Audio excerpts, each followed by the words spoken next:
नमस्कार, नवग्रह मंथन में आपका स्वागत है।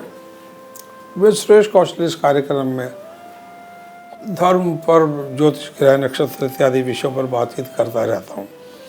जब भी कोई अत्यधिक महत्वपूर्ण या बड़ा ग्रह राशि परिवर्तन होता है, उसमें भी हम कार्यक्रम बनाते हैं। आज मैं आपके साथ वर्ष 2024 में 1 मई 2024 को जो बृहस्पति का वृषभ राशि में होने वाला परिवर्तन है, उस पर बात करने जा रहा हूँ। वृषभ में बृहस्पति 14 मई 2025 तक रहेंगे। वृषभ राशि दैत्याचार्य शुक्र जो हैं देव असुरों के गुरु, उनकी राशि है, और देवगुरु बृहस्पति जो हैं वो देवताओं के गुरु हैं। तो दोनों गुरुओं का इस प्रकार से एक मिलन होना अत्यधिक महत्वपूर्ण समय बन जाता है। दूसरी बात यह है कि 30 मार्च 2020 को बृहस्पति नीच हो गए थे। तब से लेकर 30 अप्रैल 2024 तक बृहस्पति का जो ग्रह राशियों में परिवर्तन होता रहा है पिछले 4 वर्ष में, वो शुभ नहीं रहा है। खासकर लास्ट ईयर जो है 2023 में 22 अप्रैल 2023 से जब ये मेष राशि में गए थे और 30 अप्रैल 2024 तक मेष में ही चल रहे हैं। राहु और शनि की दृष्टि में रहे और पूरी सृष्टि कुप्रबंधन की चपेट में आ गई। परंतु ये जो 4 वर्ष का समय, इसमें कोविड भी हुआ, ईरान में समस्या आई, यूक्रेन और रशिया की वॉर चल रही है, इजराइल और हमास में युद्ध चल रहा है, प्राकृतिक तबाहियाँ, दिल्ली में जैसे बाढ़ आ गई थी, कुप्रबंधन का बहुत बड़ा एक उदाहरण था वो, क्योंकि दिल्ली भी बृहस्पति से जुड़ी है, सूर्य से जुड़ी है। और पूरे भारत में जो तबाहियाँ हुई हैं, हिमाचल में जो बरसात हुई है, जो बाढ़ आई हैं, कई 100 वर्ष की जो सभ्यता थी उसको बर्बाद करने पे ग्रह आ गए थे, वो सब इसी समय में हुआ है। तो वृषभ में जो परिवर्तन है, पूरी सृष्टि के ऊपर, मानवता के ऊपर, पशु पक्षियों के ऊपर, फूल पौधों, पत्तों, पेड़ों पे, जंगलों के ऊपर, मौसम के ऊपर, हर जगह इसका प्रभाव उत्तम होगा और ये विकास की दिशा में दोबारा पूरी मानवता चलेगी।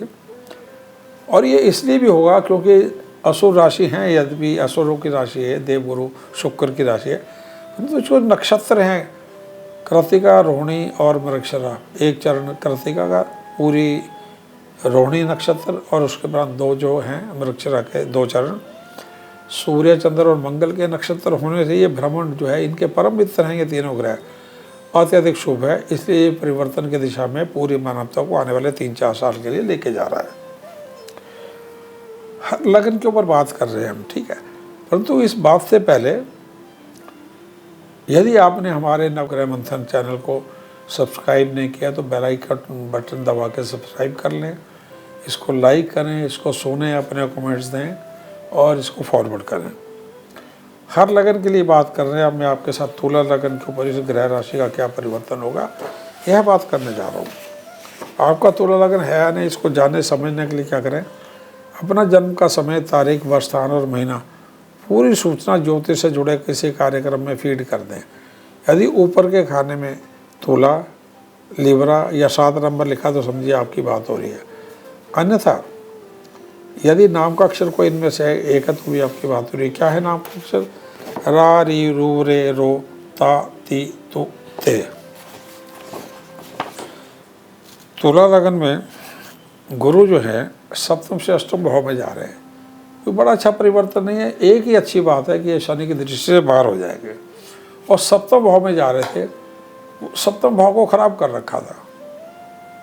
आपका मैरिड लाइफ हो, आपका व्यापार हो, आपकी सेहत हो, कुछ भी हो, हर एक चीज़ को, आपका इनिशिएटिव हो, हर चीज़ को ख़राब कर रहा था। अष्टम में जाके ये विपरीत राजयोग बनाएगा, द्वितीय अष्टम भाव में जाएगा, क्योंकि ये तृतीय और छठे का स्वामी है, एक विपरीत राजयोग का निर्माण हो जाएगा। इसलिए पहले की तुलना में शुभ होगा, क्योंकि ये तृतीय और छठे भाव का स्वामी है, इसलिए पहले की तुलना में शुभ हो जाएगा। सबसे पहले गुरु का तुला लगन में स्वास्थ्य पर क्या असर होगा, 1 मई से लेके और 7 जुलाई में और 29 मार्च 2025 से 14 मई 2025 तक ऊर्जा विहीन समय रहेगा। खासकर 1 मई से 7 जुलाई के बीच में, क्योंकि शुक्र भी इस समय अस्त होंगे। ऊर्जा विहीन पेट, कंधों, पीठ की समस्या। 2 जून से 26 अगस्त में बीपी और यूरिन से जुड़ी समस्या, मसल्स में वीकनेस, गला, पीठ, पैर, इस प्रकार की समस्याएं जो कभी पहले चोट लगी थी, दुर्घटना इत्यादि, तो और या पुरानी बीमारियां, उससे जुड़े जो रोग हैं वो सर उठा लेते हैं। जेनेटिक जो रोग हैं, आनुवांशिक रोग जिनको कहते हैं, वो सर उठा लेते हैं। 60 वर्ष से ज़्यादा की आयु के लोगों को, जो ऊपर तारीखें बोली 1 मई से 7 जुलाई और 14 मई से 7 जुलाई और 29 मार्च 2025 से 14 मई 2025 तक का जो समय है, उन तारीखों में थोड़ी समस्या होगी। अष्टम भाव में गुरु होने से वेट गेन हो सकता है, शुगर आपकी बढ़ सकती है, किडनी की समस्या के प्रति सावधान रहना होगा, बीपी और नेत्र रोग की समस्या, एज रिलेटेड और जो पुरानी समस्या है वो थोड़ी बिगड़ जाती है। धर्म, शिक्षा, भाग्य। 15 जून से 29 अक्टूबर भाग्य उत्तम रहेगा। जीवन के हर क्षेत्र में उत्तम रहेगा। पैतृक स्रोतों, पितृ आशीर्वाद से भी भाग्य उदय उत्तम होगा। यानी जो आपको स्रोत मिल रहे हैं, पैतृक स्रोत और पितरों का आशीर्वाद, दोनों से आपका भाग्य उदय होगा। अष्टम में गुरु का कारण। शिक्षा की बात करें तो मंगल, शुक्र, बुध, शनि में ये जो क्षेत्र है, इसमें जैसे चिकित्सा है, स्पोर्ट्स का है, फार्मा का है, इलेक्ट्रिकल का है, एग्रीकल्चर का है, इससे जुड़ी शिक्षा है, मीडिया, एडवर्टाइजिंग है, और टूर ट्रैवल की एजुकेशन है, कागज़, कपड़ा, कंप्यूटर, टेक्सटाइल इंजीनियरिंग है, कंप्यूटर साइंस है, सिविल इंजीनियरिंग है, मेटलर्जिकल इंजीनियरिंग है। इन सभी में 15 जून से 20 अक्टूबर तक शिक्षा के लिए उत्तम समय होगा। गुरु हिस्ट्री और गुरु इस प्रकार कह रहा है, हिस्ट्री इत्यादि में भी इत्यादि में 1 जून से 22 अगस्त तक शिक्षा हेतु तो उत्तम रहेगा। धर्म की बात करें तो पितृ और कुल देवताओं से आप में उनका आशीर्वाद मिलेगा, उनमें आपका ध्यान लगेगा। पितरों के लिए पितृ स्थलों में जाना, कुल देवताओं के पूजा करना, उनमें ध्यान लगेगा। योग, अध्यात्म, मेडिटेशन में मन ज़्यादा रहेगा। मेडिटेशन या अध्यात्म का मतलब जैसे कुंडली अष्टम भावों का गुरु है तो कुंडली जागरण हुआ, या इस प्रकार के गहन चिंतन जो है, अंतर्मन की जागृति इत्यादि, उसमें लिए मन ज़्यादा रमेगा। नौकरी और व्यापार की बात करें, व्यापार में देश विदेश में उत्तम समय रहेगा। 1 मई से 7 जुलाई में पैतृक व्यापार में थोड़ा तनाव रह सकता है, इस व्यापार में गिरावट आ सकती है। 29 मार्च 2025 से 14 मई 2025 में व्यापार के लिए कोर्ट से, इनकम टैक्स से, जीएसटी, बैंक्स और पारिवारिक तनाव से व्यापार को थोड़ी सी समस्या हो सकती है। नौकरी में यदि बात करें तो प्राइवेट या गवर्नमेंट दोनों में 1 मई से 7 जुलाई और 15 सितंबर से 15 अक्टूबर में सावधानी आवश्यक होगी। इन तारीखों में नौकरी जाने का थोड़ा सा भय रहता है, पेनल्टी का भी योग है। धन और आर्थिक बात करें, पूरे वर्ष धन प्राप्ति लगातार होती रहेगी, क्योंकि बृहस्पति की दृष्टि जो चतुर्थ, द्वितीय, द्वादश भाव पे होने से रुके धन की प्राप्ति, धन की लगातार वृद्धि होना, पैतृक स्रोतों से वृद्धि होना, अन्य स्रोतों का डेवलप हो जाना और शत्रुओं से भी धन प्राप्ति हो जाना, संपत्ति इत्यादि से धन प्राप्ति हो जाना, स्वकर्म, पितृकर्म, पैतृक आशीर्वाद, इन सबसे लाभ के योग बनेंगे। शेयर मार्केट, सट्टा, नंबर 2 क्षेत्रों से धन ना कमाएं। शेयर मार्केट से बचें, सट्टे से बचें और नंबर 2 यानी रिश्वत इत्यादि या जो अनैतिक हो उन क्षेत्रों में धन ना कमाएं। रुका हुआ धन प्राप्त होगा। इनकम टैक्स रिफंड, कोर्ट से, पीपीएफ से, इंश्योरेंस से और इंटरेस्ट से धन लाभ होगा। नौकरी में 25 जून से 26 अगस्त के बीच में थोड़ा सा नौकरी को भय हो सकता है या धन हानि हो सकती है, रिश्वत इत्यादि से नौकरी को खतरा होता है। चोरी बीमारियों पर इस समय में व्यय हो सकता है, हानि हो सकती है। इस समय में रिश्वत लेने देने से बचिएगा। ग्रोथ व्यापार में उत्तम रहेगी और नौकरी में ग्रोथ साधारण रहेगी, यानी साधारण कोई परिवर्तन हो जाएगा। जबकि व्यापार में ग्रोथ उत्तम होने का मतलब है नया व्यापार आरंभ हो जाना। जो आपके पास पैसा आया अपने नए व्यापार में इन्वेस्ट कर लिया। प्रेम, रिश्ते और विवाह ये क्षेत्र है। प्रेम में स्वास्थ्य या बीमारी के कारण रिश्ता टूटना संभव हो जाएगा, यानी जिनसे प्रेम आपका चल रहा है उनका या आपका स्वास्थ्य या बीमारी से रिश्ता टूटना संभव होगा।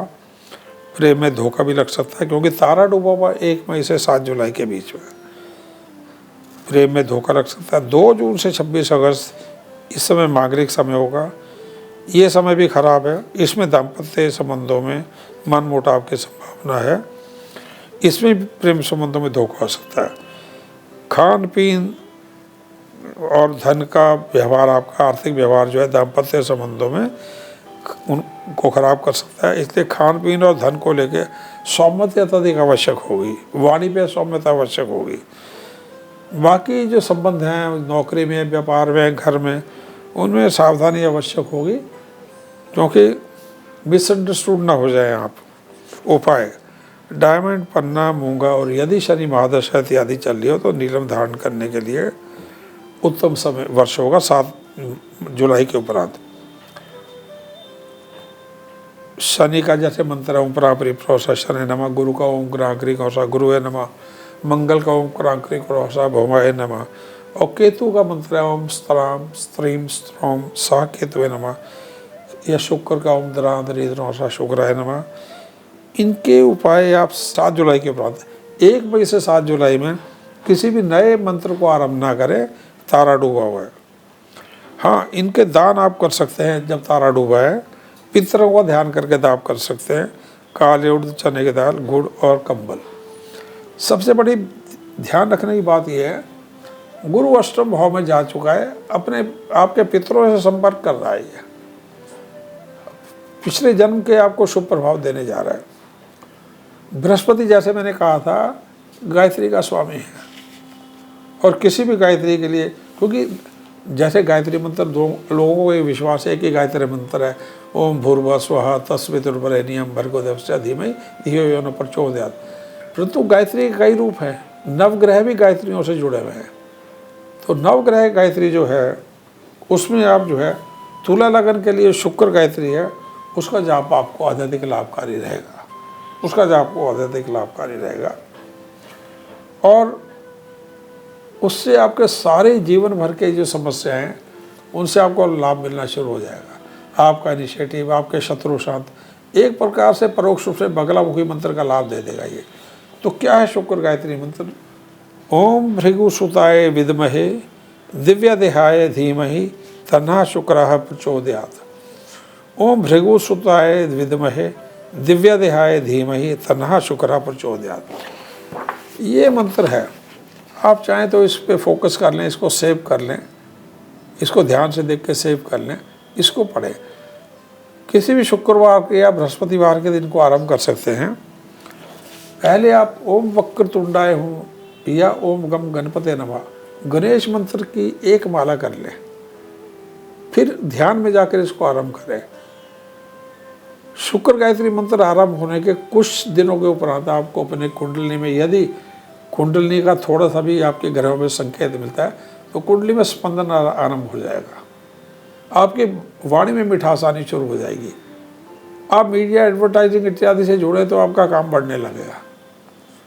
आपके चेहरे पे अचानक अजीब सी आभा आने लगेगी।